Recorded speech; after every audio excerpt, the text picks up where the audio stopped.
عَمَّ يَتَسَاءَلُونَ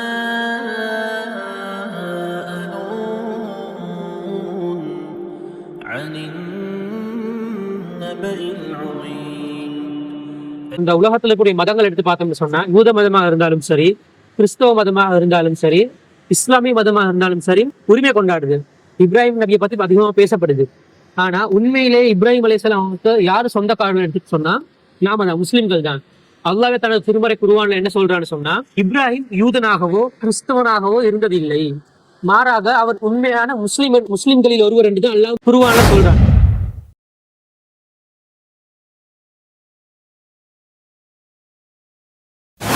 இப்ராஹிம் அலைஹிஸ்ஸலாம் அவர்கள் அவரோட குடும்பத்தோட ஹிஜ்ரத் செஞ்சு போறாங்க. ரசூலுல்லாஹ் மக்கால இருந்து மதீனாவுக்கு ஹிஜ்ரத் செஞ்சு போன மாதிரி இப்ராஹிம் அலைஹிஸ்ஸலாம் அவர் பிறந்த அந்த ஈராக் என்ற ஊர்ல, அந்த ஊர் என்ற ஊர்ல இருந்து ஹிஜ்ரத் செஞ்சு இப்போ பலஸ்தீனாக இருக்கக்கூடிய அந்த பலஸ்தீனுடைய நாட்டுக்கு ஹிஜ்ரத் செஞ்சு போயிட்டு அந்த பலஸ்தீனத்தை வாழ்றாரு.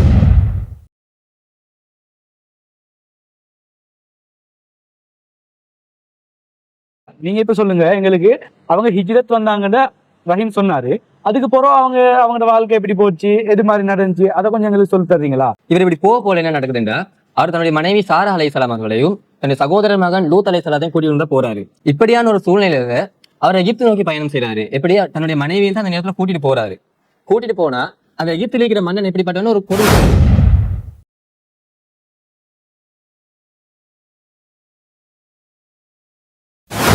இந்த வரலாறுல இருந்து இஸ்மாயில் நபிக்கும் இப்ராஹிம் நபிக்கும் மிக்க அந்த தந்தை மகன் வரலாறுல இருந்து பல படிப்பு நாம எடுத்துக்கொள்ளலாம். எவ்வளவு ஒரு பெரிய அருட்கொடை, இந்த நரபலி என்ற ஒரு கொடூரமான ஒரு கல்ச்சர் இல்லாமக்கிட்டு பலி கொடுக்கறதா இருந்தா பிராணிங்க மட்டும் கொடு, மனுஷனா கொடுக்கவே கூடாது. நமக்கு எல்லாம் தெரியும், நம்ம இந்திய பக்கத்து நாடுல வட இந்தியால எவ்வளவு நரபலிகள் நடக்குது. இன்னும் இந்த 21ஆம் நூற்றாண்டுல கூட அதிகமான நரபலி நடக்குது வட இந்தியாக்கள்.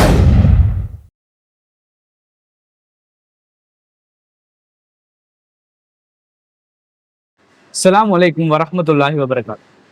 துல்ஹஜ் பிறை பார்க்கப்பட்டு விட்டது. எனவே நாம் இன்னும் சில நாட்களில் ஹஜ் பெருநாள் கொண்டாட இருக்கின்றோம். அதை பற்றிய முழு விவரங்கள் நாம் தெரிந்து கொள்ள வேண்டியது நம் கடமை.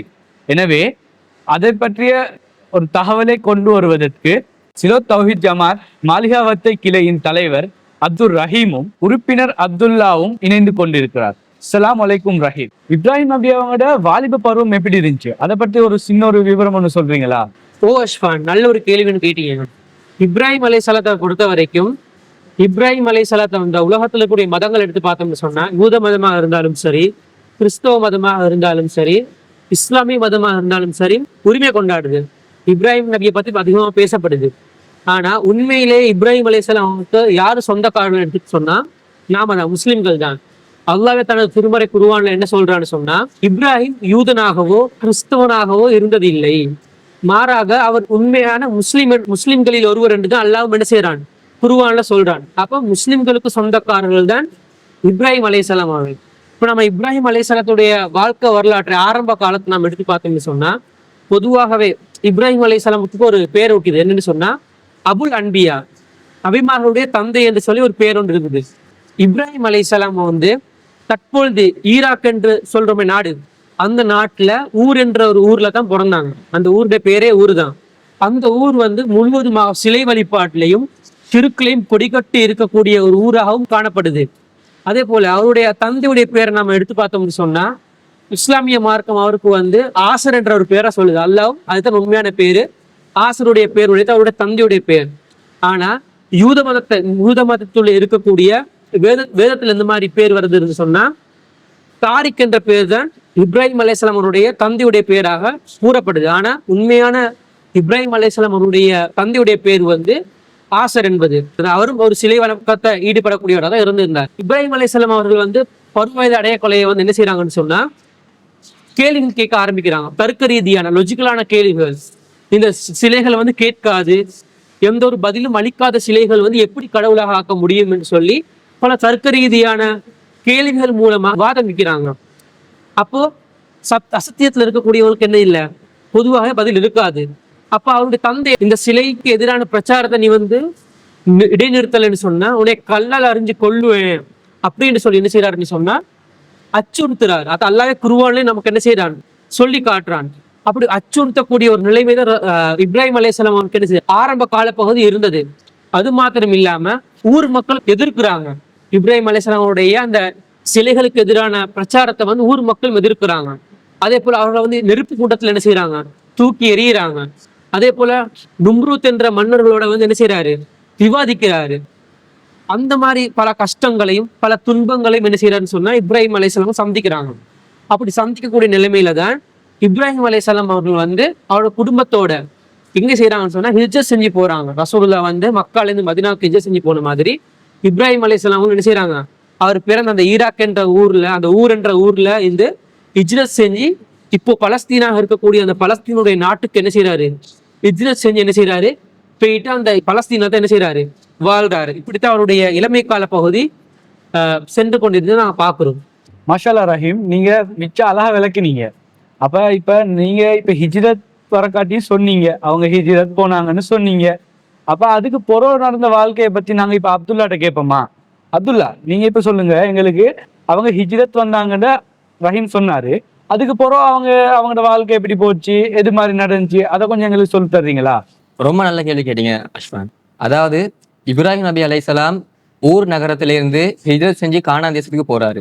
அன்றைய கானான் தேசம் என்பது இன்றைய பலஸ்தீனம், சிரியா, ஜோர்தான் இந்த பகுதிகளை உள்ளடக்கியது. நாங்க அரபுல ஷாம் தேசம் என்றெல்லாம் சொல்லுவோம். அது வந்து இந்த கானான் தேசத்தை உள்ளடக்கியது.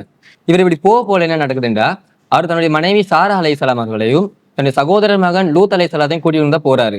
அதன் பிறகு அல்லாஹ்வுடைய கட்டளை பிரகாரம் லூத் நபி சோதோம் பகுதிக்கு, அதாவது அந்த சாக்கடல் ஜோர்தான் பகுதிக்கு போறாரு. இப்ராஹிம் நபி பலஸ்தீன்ல வாழ்றாரு. இப்படியான ஒரு சூழ்நிலையில அவர் எகிப்து நோக்கி பயணம் செய்யறாரு. எப்படி தன்னுடைய மனைவியை தான் அந்த நேரத்துல கூட்டிட்டு போறாரு. கூட்டிட்டு போனா அந்த எகிப்தில் இருக்கிற மன்னன் எப்படிப்பட்டவன், ஒரு கொடுங்கோலன். அவன் வந்து பிற பெண்களை, பிறருடைய மனைவிமார்கள் வந்து அபகரிக்கக்கூடியவன். இந்த நிலையில சாரா அலைஹிஸ்ஸலாம் வந்து அவருடைய மனைவி, இப்ராஹிம் நபியோட மனைவின்னு சொன்ன அபகரிச்சு விட ஒரு நோக்கத்துல அவரு சாரா அலைஹிஸ்ஸலாத்திட்ட சொல்றாரு, நீ சொல்லு என்னது, என்னுடைய சகோதரன் இவரு, நானும் வந்து நீ என்னுடைய சகோதரின்னு சொல்றேன், அப்ப நாம இதுல இருந்து தப்பிச்சு கொள்ளலாம் என்று. பொதுவா இது வந்து ஒரு பொய்யாக கருதப்படுது. ஆனா மார்க்க சட்டங்களை பொறுத்த வரைக்கும் அவர் தன்னுடைய உயிரை பாதுகாத்துக் கொள்றதுக்கும் தன்னுடைய மனைவியை பாதுகாத்துக் கொள்றதுக்கும் சொன்னதால நம்ம இதை ஒரு பொய்யா கன்சிடர் பண்ணாம ஒரு சந்தர்ப்ப சூழ்நிலைக்கு ஏற்ற அவர் நடந்து கொண்டாரு. இப்படி சாரா அலைஹிஸ்ஸலாத்தை அந்த மன்னன் அபகரிக்க நினைக்க போல அல்லாஹ் ஒரு நோய் அந்த மன்னனுக்கு கொடுக்குறான். சாரா அலைஹிஸ்ஸலாத்தை அவன் தொடப்போலாம் அவனுக்கு வந்து ஒரு விதமான வலிப்பு வருது என்றெல்லாம் வரலாற்று நூல்களை பதிவு செய்யப்பட்டிருக்கு. அதால வந்து அல்லாஹ் சாரா அலைஹிஸ்ஸலாத்தை அவன் நெருங்கூடாம பாதுகாக்கிறார். பயத்துல இவன் வந்து அவங்களை அப்படியே இப்ராஹிம் நபியோட அனுப்புறார். நீ வந்து என்கிட்ட இருக்காத, நீ அப்படி இப்ராஹிமோட சென்று விட்டு அவர் அனுப்பி விடுறார். அப்படி அனுப்ப போல இவர் வந்து தன்னோட கிட்ட, அதாவது அந்த மன்னனுக்கு அடிமையாக இருக்கக்கூடிய ஹாஜர் என்கிற ஒரு பெண்மணியை இப்ராஹிம் நபி அவர்களுக்கு அன்பளிப்பா கொடுக்குறார். இப்படி அன்பளிப்பா கிடைக்கப்பட்டது தான் ஹாஜர் அலைஹிஸ்ஸலாம். இப்ராஹிம் நபி நாம் எடுத்துக்கொண்டோம்னு சொன்னா அவர் ஒரு முதுமை அடைஞ்ச நிலையில இருக்கிறாரு. அப்படி அந்த முதுமை அடைஞ்ச நிலையிலே அவருக்கு வந்து பிள்ளை பாக்கியம் இல்லை. சாரா அலைஹிஸ்ஸலாம் மூலமா ஒரு பிள்ளை பிறக்கல் என்ற ஒரு கவலை அவங்களுக்கு இருந்து கொண்டே தான் இருக்குது. இந்த மாதிரியான ஒரு சூழ்நிலையில தான் சாரா அவங்க சொல்றாங்க, நீங்க ஹாஜரை திருமணம் செஞ்சுக்கோங்க, அவங்க மூலமா அல்லாஹ் வந்து எங்களுக்கு ஒரு பிள்ளை பாக்கியத்தை தரலாம், அப்ப உங்களோட வம்சம் விருத்தி அடையும் என்று. அப்ப இப்ராஹிம் நபியும் ஹாஜர் அவர்களை திருமணம் முடிக்கிறாங்க. அப்படி திருமணம் முடிச்சப்பதான் ஏக புத்திரனாக, அதாவது முதலாவது புத்திரனாக இஸ்மாயில் அலைஹிஸ்ஸலாம் பிறக்கிறாங்க. இந்த மாதிரி ஒரு சூழ்நிலையில என்ன நடக்குதுன்றா, இப்ராஹிம் நபி என்ன செய்யறாரு, ஃபாரான் பள்ளத்தாக்கு, அந்த காலத்துல மக்கா இருந்த பள்ளத்தாக்கு என்ன சொல்லுவாங்கன்னா ஃபாரான் பள்ளத்தாக்குன்னு சொல்லுவாங்க. ஃபாரான் பள்ளத்தாக்கு நோக்கி ஹாஜரையும் இஸ்மாயில் அலைஹிஸ்ஸலாத்தையும் கூட்டிட்டு வந்து விடுறாங்க. விட போல ஹாஜர் கேட்குறாங்க, இப்ராஹிமே, எந்த ஒரு மக்கள் நடமாட்டமும் இல்லாத வெட்ட வெளியில எங்களை விட்டுட்டு போறீங்களே, இது என்னது, இது நீங்க செய்யறது நியாயமாண்டு. இப்ராஹிம் நபி எந்த ஒரு பேச்சும் பேசாம அப்படி நடந்து பேத்துக்கொண்டே இருக்கிறாரு. இவங்க 3-4 தடவை அப்படி கேட்கிறாங்க. கடைசியா கேட்கிறாங்க, என்னது, இது அல்லாஹ்வுடைய கட்டளையாண்டு. இப்ராஹிம் நபி தலையை அசைக்கிறாரு. அதுலயும் பாருங்க ஈமான் உறுதி எந்த அளவுக்கு இருந்துச்சுன்னு சொன்னா, அவர் ஒத்த வார்த்தை சொல்றாரு, ஆமா அல்லட கட்டளை தான் சொல்றாரு. உடனே அவங்க என்ன செய்யறாங்கன்னா அல்லட கட்டளைக்கு என்ன செய்யறாங்க, கட்டுப்பட்டுறாங்க. சரி நீங்க போங்க, என்ன செய்வாங்க, எங்களைய வந்து என்ன செய்வான்னு சொன்னா அல்ல பாதுகாத்து கொள்வான்னு சொல்லி, அது ஒரு ஈமான் ஒரு உச்சகட்டமா இல்லையா? இந்த அல்லாஹ் மேல தவக்குள் வைக்கிறத வந்து நாங்க என்ன செஞ்சுக்கணும்னு சொன்னா வாழ்க்கையில எடுத்து பயன்படுத்திக் கொள்ளணும். இந்த மார்க்கத்தை நாங்க எத்திரிக்க கொள்ள, அதாவது ஏகத்துவத்தை நாங்க ஏந்தி ஈக்க கொள்ள வந்து பல கஷ்டங்கள் நாங்க முன்னெடுப்போம். அப்ப அந்த சந்தர்ப்பத்தில் நாம என்ன செய்யணும்னு சொன்னா அல்லாஹ் நம்மள என்ன செய்ய விட மாட்டான், கைவிட மாட்டான். எந்த சூழ்நிலையில் அல்லாஹ் அவங்களோட உதவிக்கு இருப்பான்னு நான் என்ன செய்யணும்னு சொன்னா ஆணித்தரம் நம்பியிருக்கிறோம். இதுவும் இந்த வரலாற்றுல நம்ம எடுக்கக்கூடிய ஒரு படிப்பணியாகவும் இருக்குது. இந்த இப்ராஹிம் நபி அவர்கள் ஹாஜர் அலைஹிஸ்ஸலாத்தையும் இஸ்மாயில் அலைஹிஸ்ஸலாத்தையும் ஃபாரான் பள்ளத்தாக்கு, அதாவது மக்கா பள்ளத்தாக்கு விட்டு போனதிலிருந்து ஹஜ்ஜுடைய கிரியைகள் ஆரம்பிக்குது. நமக்கு எல்லாம் தெரியும், இஸ்மாயில் நபி வந்து பசியில் அழுகுறாரு. அப்ப எங்கேயாவது தண்ணி கிடைக்குமாண்டு அவங்க சஃபா மருவா மலைகளுக்கு இடையில ஓடுறாங்க. அந்த மலை இந்த மலை இந்த மலை அந்த மலை என்று ஓட போல அது அந்த தொங்கோட்டமா மாறுது. அதுவும் ஹஜ் உம்ராக்குரிய ஒரு கிரியையா மாறுது. அதுக்கப்புறம் தான் வானவர் ஜிப்ரீல் அலைஹிஸ்ஸலாம் மூலமா ஜம்சம் கிணறு பூமிகளிலிருந்து பீரிடுது. அப்ப அந்த ஜம்சம் என்ற அரபு வார்த்தை அர்த்தமே நில்லுன்னு அர்த்தம். நாம சொல்லுவோமே ஸ்டாப் ஸ்டாப் அதுதான் அர்த்தம். என்னது இந்த தண்ணி ஓடுறதை பார்த்து அவங்க ஓடி வந்து அந்த தண்ணி ஒரு அணைக்கட்டு மாதிரி அவனோட கைகளால ஒரு சின்ன ஒரு கிணறு மாதிரி செஞ்சு குழந்தை இஸ்மாயில் அலைஹிஸ்ஸலாம் அவங்களுக்கு அந்த தண்ணி மூலமா பசியை போக்குறாங்க. அந்த காலத்துல கிட்டத்தட்ட 7000-6000 வருடங்கள் பழமையான கிணறு தான் இந்த சம்சம் கிணறும். அப்பையிலேருந்து இப்ப வரைக்கும் ஒரு ஜீவ நதியா தண்ணி வந்து கொண்டே தான் இருக்கு சம்சம் கிணறு. அதுவும் ஒரு அற்புதம். இப்போ வரைக்கும் அது வற்றாத ஒரு கிணறாக இருந்து கொண்டிருக்கிறது. இஸ்லாம் உண்மைதான். இந்த இப்ராஹிம் நபியுடைய வரலாறு உண்மைதான்றத ஒரு பறைசாற்றுகிற ஒரு சான்றாகவும் இது இருக்குது. அதனாலதான் அல்லாஹ் சொல்றானே மக்கா தேசத்துல நான் பல அத்தாட்சிகள் ஏற்படுத்தி சொல்லி இதுவும் ஒரு அத்தாட்சியாக நாம ஏற்றுக்கொள்ளணும். இப்படியான சூழ்நிலையில ஒரு நீண்ட காலத்துக்கு பிறகு தன்னுடைய புத்திரனை பார்க்க வராரு. அது பார்க்க வந்தது ஒரு ஃபேமிலி கெட்டுக்கிறதுன்னு அவன் நினைச்சிடவே கூடாது. ஏன்னு சொன்னா அவர் ஆல்ரெடி ஒரு கனவு காண்றாரு. என்ன கனவு? தன்னுடைய இப்ப இருக்கக்கூடியது ஒரே மகன் தான். அந்த ஒரே மகனையும் அறுத்து பலிடுறது போல ஒரு கனவு காண்றாரு. பொதுவா நபிமார்களுக்கு வரக்கூடிய கனவு அல்லாஹ்வுடைய புறத்திலே வரக்கூடிய ஒரு வகை. அந்த கனவு வந்துச்சுன்னா அதை நிறைவேற்றணும். அப்ப இந்த கனவை நிறைவேற்ற விதமா தன்னுடைய மகன்கிட்ட சொல்றாரு, மகனே தன்னுடைய அறுத்து பலிடுறது மாதிரி கனவு கண்டேன், நீ என்ன நினைக்கிறா என்று. தந்தைக்கும் கொஞ்சமும் சளைக்காததுதான் மகன் சொல்றாரு, அப்படியே தந்தை அப்படின்னா அது அல்லாட புறத்துல வந்திக்கு நான் அதுக்கு தயார். இந்த மாதிரியான ஒரு வாப்பா மகன் பாசத்தை நம்ம எங்கேயுமே பார்க்க முடியாது. அதுல இன்னொரு விஷயம் இருக்குது. என்னன்னு சொன்னா அவங்க தாய் அவனோட பிள்ளைய எந்த மாதிரி வளர்த்திக்கிறாங்க. பாப்பா புள்ளையும் கொண்டாட்டியும் பாலைவனத்துல விட்டுட்டு போயிட்டாரு. உள்ள வாப்பா இல்லாம வளருது. வாப்பா நீண்ட காலத்துக்கு திரும்பவும் மகன் நீ நல்லா இருக்கிறியா, எப்படி இருக்கிறா, எதுக்காக செஞ்சு அப்படி எந்த ஒரு விளக்கமும் இல்லை. உடனே இப்ப குர்பான் செய்யற மாதிரி கனவு காண்டுன்னு சொல்றது கூட உடனடியாக என்ன செய்ய கட்டுப்படுறாருன்னு சொன்னா வாப்பை பத்தின ஒரு கெட்ட எண்ணம் இல்லாம ஒரு நல்ல எண்ணத்தோட அல்லாஹ் கட்டுப்பட்டு ஈமானோட வாழணும்ன்ற அந்த விஷயத்தையும் தாய் என்ன செஞ்சுக்கிறாங்க, வளர்த்திக்கிறாங்க. இந்த அளவுக்கு அந்த ஈமான் உறுதி நாம பார்க்கணும். இங்க இன்னொரு விஷயத்த நம்ம புரிஞ்சுக்கொள்ளணும். இப்ராஹிம் நபியுடைய காலத்தை எடுத்துக்கணும்னு சொன்னா நரபலி என்றது பொதுவா நடக்கும். நம்ம சிந்து சமவெளி நாகரிகம் பத்தி படிச்சுப்போம். கிரேக்க ரோம இதிகாசங்கள் பத்தி நமக்கு தெரியும். கடவுளோட விருப்பத்தை நிறைவேற்றணும்னா கடவுள் எங்களுடைய விருப்பத்தை நிறைவேற்றணும் அவன் நரபலி கொடுக்கணும். நரபலின்னு சொன்னா மனுஷனையும் கொடுப்பாங்க, ஆடு மாடு கோழியும் கொடுப்பாங்க. பொதுவா மனுஷனை கொடுத்தா கடவுள் ஒத்துக்கொள்வாரு. இந்த மாதிரியான ஒரு சூழ்நிலையில அல்லாஹ் நம்ம மேல பெரிய இறக்கத்தை காட்டிங்கன்னா நம்ம புரிஞ்சுக்கொள்ளணும். இப்ராஹிம் நபி சப்போஸ் இஸ்மாயில் நபி வெற்றிட்டாரு, அறுபட்டுட்டாருன்னு சொன்னா என்ன நடந்திக்கும்? ஒவ்வொரு முஸ்லிம் குடும்பமும் தன்னுடைய மூத்த மகனை பலியிட்டிக்கணும். அல்லாஹ் என்ன செஞ்சான்? மூத்த மகன் வேற நீ எல்லாரும் பாட்டு பேத்திப்போம். அல்ல மனித குலத்தின்பால் பேரன்பு கொண்டு இதுக்கு போற நரபலி என்றது இல்ல. பலி கொடுக்குறீங்களா, ஆடு மாடு கோழிய கொடுங்க, அந்த பலி பிராணி கூட என்னைய வந்தடையாது. இறையச்சம் மட்டும் எனக்கு வரப்போகுது. நீ அறுக்கிற ஆடு ரத்தமோ சதையோ எனக்கு வரப்போறது இல்ல. நீ எந்த நோக்கத்துக்காக அறுக்கிறாய், எனக்காக நீ அறுக்கிறியா, அந்த இறையச்சம் சேரு. நீ மக்கள் நோக்கத்துக்காக அறுத்தியா அந்த மக்கள் அதோட பல நீ அறிஞ்சு கொள்வாய். இந்த வரலாறுல இருந்து இஸ்மாயில் நபிக்கும் இப்ராஹிம் நபிக்கும் மிக்க அந்த தந்தை மகன் வரலாறுல இருந்து பல படிப்பை நாம எடுத்துக்கொள்ளலாம். எவ்வளவு ஒரு பெரிய அருட்கொடை. இந்த நரபலி என்ற ஒரு கொடூரமான ஒரு கல்ச்சரை இல்லாமக்கிட்டு பலி கொடுக்கறதா இருந்தா பிராணிகளை மட்டும் கொடு, மனுஷனை கொடுக்கவே கூடாது. நமக்கு எல்லாம் தெரியும், நம்ம இந்திய பக்கத்து நாடுல வட இந்தியால எவ்வளவு நரபலிகள் நடக்குது. இன்னும் இந்த 21ஆம் நூற்றாண்டுல கூட அதிகமான நரபலி நடக்குது வட இந்தியாக்கள்ல. தென்னிந்தியால நடக்குதான்னு தெரியல. ஏன்னா அங்க படிப்பறிவு கூட எல்லாம் பேசி கொள்றாங்க. நடக்கிறதா இல்லையானது இன்னும் வெளிச்சத்துக்கு வரல. சப்போஸ் இந்த நரபலி கொடுத்துட்டேன்னு சொன்னா உலக அளவுல முஸ்லிம் நாடுகள் எல்லாத்திலையும் இந்த நரபலி என்ற விஷயம் இருந்திக்கும். ஒரு நாங்க இது ஒரு மிகப்பெரிய உலகளாவிய செய்தியாவும் எடுத்துக்கொள்ளலாம், ஒரு புரட்சியாவும் எடுத்துக்கொள்ளலாம். எப்படி ரசூல்லா அந்த அடிமைத்தனத்தை இல்லாமக்கி ஏற்படுத்தினாலோ நரபலியை ஒரு புரட்சியா நம்ம ஏற்படுத்திக் கொள்ளேன். இங்க ஒரு விஷயத்த நான் ஞாபகப்படுத்தின ரஹீம், ரசூல்லா அடிக்கடி சொல்லுவாங்க என்னன்னு சொன்னா, நான் பலியிட அழைத்து செல்லப்பட்ட இருவரின் மகன் என்று. எந்த அளவுக்குண்டா இஸ்மாயில் நபி தான் பலியிட அழைத்து செல்லப்பட்டவர். யூத வேதங்கள் என்ன சொல்லுவாங்கடா, இஸ்மாயில் அறுக்கப்படல, இசாக் தான் அறுக்கப்பட்டது. அந்த பலியிட அழைத்து செல்லப்பட்ட அந்த பெருமையை தங்களுக்கு எடுத்துக்கொள்ளணும் என்று இசாக்குன்னு பேரை மாத்திட்டாங்க. ரசூல்லாட இந்த கூட்டில இருந்து ஒரு விஷயத்தை புரிஞ்சு கொள்ளலாம். இஸ்மாயில் அலிஸ்லாம் பலியிட அழைத்து செல்லப்பட்டாரு, அவருடைய தந்தை அப்துல்லா பலியிட அழைத்து செல்லப்பட்டாங்க. எந்த அளவுக்குன்னு சொன்னா அப்துல் முத்தலீப் ஜம்சங்கினால் கண்டுபிடிச்சதுக்கு அப்புறம் குறைஷிகள் அதுல பங்கு கேட்டு வராங்க, நீங்க எனக்கு இதுல பங்கு தரணும்னு. அப்ப அப்துல் முத்தலீப் பேரான்னு சொல்ல, இது என்னுடைய சொத்து, நான் தான் கண்டுபிடிச்சேன். அந்த நேரத்துல அவருக்கு துணை வைக்கிறது அவருடைய மூத்த மகன் ஹாரிஸ் மட்டும்தான். அப்ப இவர் ஒரு நேர்ச்சை வைக்கிறாரு, எனக்கு இன்னும் சில மகன்கள் பிறந்தேன்னு சொன்னா அது ஒரு மகனை நான் பலி கொடுப்பேன், அல்லாஹ்க்கு பலி கொடுப்பேன். இப்ப கொட மகன்கள் பிறந்துட்டாங்களா, இவர் சீட்டு குலுக்கி போடுறாரு.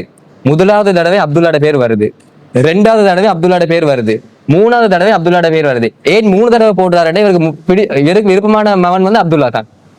அதுக்கு பிறகு வந்து இவர் அப்துல்லா பலி கொடுக்கல, 100 ஒட்டகங்களை பலி கொடுக்குறாரு. இந்த 100 ஒட்டகம் பலி கொடுக்கறது கூட இஸ்லாத்துல ஒரு முக்கியமான அம்சம். ஒருத்தர் கொலை செஞ்சாருன்னு சொன்னா இழப்பீட 100 ஒட்டகம் கொடுக்கணும். அது இதுல இருந்து வந்த ஒரு சட்டம் தான். ஜாஹிலியா காலத்துல இருந்து சில சட்டங்களை வந்து அப்படியே மாத்தல, அப்படியே இஸ்லாத்துல ஓட்டத்துல கொண்டு வருவார். இந்த சில திருமணங்கள் முறைகள் இதெல்லாம் அப்படியே இருந்தது. அப்ப ரசூல்லா சொன்னதுல இருந்து ஒரு விஷயத்தை புரிஞ்சு கொள்ளலாம். இஸ்மாயில் நபியும் பலியில அழைத்து செல்லப்பட்டிருக்கிறாரு, ரசூலுல்லாவுடைய தந்தையும் பலியில அழைத்து செல்லப்பட்டிருக்கிறாங்க. அதே மாதிரி அப்துல்லா அந்த பலியிடுற சம்பவம் நடந்ததுக்கு பிறகு வந்து அல்லாஹ் என்ன செய்யறான்னு சொன்னா கட்டளை வந்து கஅபாவை வந்து என்ன செய்யணும்னு சொன்னா புனர் நிர்மாணம் திருப்பி என்ன செய்யணும், ரீபில்ட் பண்ணணும்ன்றது அல்லாஹ் கட்டளை. அந்த அல்லாஹ்வுடைய கட்டளைக்கு ஏற்ப அவங்க என்ன செய்யறாங்கன்னு சொன்னா அந்த கஅபாவை வந்து புனர் நிர்மாணம் செய்யறாங்க. அந்த அவருடைய மகனோட சேர்ந்து செய்யறாரு. அவர் புனர் நிர்மாணம் செஞ்சு அதை வந்து அல்லாஹ்வுக்கு அழைக்கப்படக்கூடிய ஒரு இடமாக மாற்றி ஹஜ்ஜுக்காக என்ன செய்யறாங்கன்னு சொன்னா அழைக்கிறார். அப்பதான் அவரு காபத்துல்லா புனர் நிர்மாணம் செஞ்சு கொண்டிருக்க போலத்தான் அவர் துவா கேட்கிறாரு, யா அல்லாஹ் இந்த பூமியை நீ அபயமளிக்கக்கூடிய பூமியா மாத்திடு, இங்க பல கனிகளையும் கொண்டு வந்துடு. கனிகள் என்று சொல்றது ஒரு அர்த்தம் என்னண்டா, அது வெறும் பாலைவன பூமி, எதுவுமே விளையாத பூமி. அங்க என்ன கனிகள் வரப்போகுது, எப்பல் போமா, நாங்க சொன்ன துடாங்க போமா, எதுவுமே போவாது. அவர் ஒரு ஹிக்மத் ஒரு துவா கேட்டுக்கிறாரு, ஏன் கனிகளை வரவே என்று. இப்ப நீங்க போனீங்கன்னாலும் காபத்துள்ளால நான் போனது இல்ல, போனவங்க சொல்லிக்கிறாங்க உலகத்துல இருக்கிற எல்லா பழங்களையும் அங்க தின்னிடுங்க, எல்லா சாப்பாடையும் அங்க தின்னிடுங்க. எல்லாரோட ஒரு துவா தான். அவர் இந்த காபத்துல்லா கெட்டினது போறோம் ஒரு துவா கேட்கிறாரு, ரப்பனா தக்கபல் மின்னா இன்னும் அந்த சமீப அழியும், இறைவா எங்கள்கிட்ட இந்த பணியை ஏத்துக்கோ, நீயே செவியேற்பனும் அறிந்தவனும் ஆவாய். இவன் இந்த கெட்டின முழுக்க இறையச்சத்தோட தான் கெட்டுறாங்க. கெட்டினதுக்கு போறோம் மக்கள் வந்து என்னுடைய இப்ராஹிட பேரை நினைவச்சு கொள்வாங்க, இந்த பள்ளியை கெட்டது நாத்தாண்டு அதெல்லாம் சொல்ற மாட்டாங்க. இப்பயும் இப்ப நான் பாக்குறோமே பள்ளியைக்கு கெட்டதுக்கு உதவி செஞ்சுட்டு எங்களையற்ற நிர்வாகத்துல போடுவாங்களா, அப்படி ஒரு எண்ணத்துல உதவி செய்யறாங்களும் இருக்கிறாங்க செய்யறாங்க. அவங்களும் இது செய்யணும்னு சொன்னா இந்த விஷயத்துல நான் படிப்பில் எடுத்துக்கொள்ளும். அதை நான் காபத்துள்ளான்னு தான் சொல்றேன். ஆனால் இப்ராஹிமோட பேரை சொருகிறமும் இல்லை. அந்த அளவுக்கு அவர் இறையச்சத்தோட நடந்து கொள்ள இருக்கிறார்கள். இதுல இருந்து நாம தெரிஞ்சு கொள்ளல இப்ராஹிம் இந்த வாழ்க்கையில இருந்து. அதுக்கப்புறம் அவர் வந்து பலஸ்தீன் நாட்டுல போய் வாழ்றாரு. அந்த சூழ்நிலையில தான் அல்லாஹ் இஸ்ஹாக் நபி பற்றி ஒரு நற்செய்தியை சொல்றார். சொல்ல போல தனியா ஒரு புத்திரன் பத்தி மட்டும் சொல்லல, இஸ்ஹாக்கு யக்கூபும் பிறப்பாருன்னு தான் சொல்றாரு. அப்படியே என்ன அர்த்தம், இஸ்மாயில் நபி மூலம் மட்டும் அவருக்கு வம்ச விருத்தி அடைய போறது இல்ல, இங்கால இஸ்ஹாக் நபி மூலமா அவருக்கு ஒரு பேரன் பிறப்பா அங்கேயும் ஒரு வம்சம் விருத்தி அடைய போகுது. அதனால தான் அவருக்கு இப்ராஹிம் இரக்கமுள்ள தந்தை என்று ஹீப்ருல அர்த்தம் வருது. ஆபிரஹாம் தான் தௌராத்தில் இருக்குது. ஆபிரஹாம் பேருக்கு வந்து அவங்க யூதர்கள் விளக்கம் தராங்கன்னா இரக்கமுள்ள தந்தை அல்லது பலவித கூட்டங்களின் தந்தை. அரபுகளுக்கும் தந்தை அவர் தான், இஸ்ரவேலர்களுக்கு தந்தை அவர் தான், அதல்லாத வேறு பல கூட்டங்களுக்கு தந்தை அவர் தான். இப்படி ஒரு பலவித கூட்டங்களுக்கு தந்தை இருந்தவர் தான். அதனாலதான் யூதர்களும் கிறிஸ்தவர்களும் முஸ்லிம்களும் சொந்தம் கொண்டாட்டம். ஆரம்பத்திலே ரஹீம் சொன்னாரு, இப்ராஹிம் யூதராக கிறிஸ்தவராக இருக்கவில்லை, மாறாக அவர் உண்மை வழியில் நின்ற முஸ்லீமாக இருந்தார். அல்லாஹ் என்ன சொல்றார், அல்லாஹ் தான் அவர்கள் எல்லாத்தையும் சொன்னேன், அவர் ஒரு முஸ்லீமா இருந்தாரு. அதே மாதிரி இப்ப இப்ராஹிம் அலைஹிஸ்ஸலாமோட வாழ்க்கை வரலாற்றை நம்ம எடுத்து பார்த்தோம்னு சொன்னா அநேகமாக நம்ம சந்திக்கக்கூடிய எல்லா சந்தர்ப்பங்களையும் நம்ம என்னமா எதிர்கொள்ளணும் என்ற பல பிரச்சனைகளுக்கு ஒரு தீர்வாக அவனுடைய வாழ்க்கை வந்து படிப்படியாக இருக்குது. அதனாலதான் அல்லாவே முகமது நபிக்கு ஒரு கட்டளையிட்ட என்னது, நீ இப்ராஹிம் மார்க்கத்தை பின்பற்றுங்கன்னு சொல்லி. ஸோ அப்ப அந்த அளவுக்கு ஒரு முன்மாதிரி மிக்க ஒரு வழிகாட்டுதல் அவருடைய வாழ்க்கையே இருந்தது. இதுதான் இப்ராஹிம் அலைஹிஸ்ஸலாமோட வாழ்க்கை வரலாற்றுல நம்ம எடுக்கக்கூடிய ஒரு சுருக்கமாக ஒரு வரலாறு இருக்குது. மாஷா அல்லாஹ். அப்துல்லா அண்ட் ரஹீம், நீங்க 2 பேரும் நாங்க ஒரு சின்ன ஒரு கேள்வியை கேட்டோம், அதுக்கு ஒரு ஹிஸ்டரி பாடம் ஒன்றே எடுத்துட்டீங்க. மாஷா அல்லாஹ், நல்லா இருந்துச்சு, எல்லாம் நல்லா தெளிவா சொல்லி தந்தீங்க. அதே மாதிரி ஃபவுடே நாளை பத்தி நீங்க கொஞ்சம் எங்களுக்கு ஒரு சின்ன சுருக்கமாவோ இதாக ஹிஸ்டரி பாடமா போற லெவலுக்கு இல்லாம ஒரு சின்னதா எங்களுக்கு கொஞ்சம் விளக்கினீங்கன்னா நல்ல. ரசூல்லா சொல்றாங்க வந்து ஹஜ் என்றாலே அரஃபான்னு தான் சொல்றாங்க. அரஃபாவுக்கும் மிகப்பெரிய சிறப்பு இருக்குது. இப்போ இந்த அரஃபாவுடைய சிறப்பை பேசுறதுக்கு முன்னால ஒரு சிறப்பத்தை நாங்கள் பேசுறோம்.